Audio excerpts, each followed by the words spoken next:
birthday. Okay, thank you very much. Are you from Syria?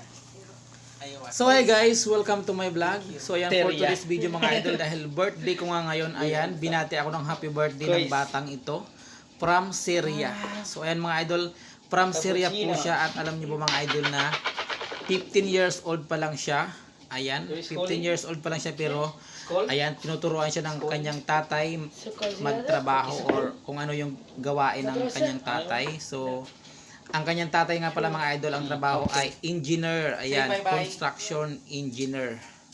Ayan, siyempre mga idol, nagpicture-picture kami pagkatapos. At hindi lang yan, maging ang kuya niya ay nagpicture-picture din kami. At siyempre mga idol, hindi lang yan, pati yung tatay niya. So ayan, nagpicture-picture kami. Thank you for watching. Kunik. Your kunik. Aywa.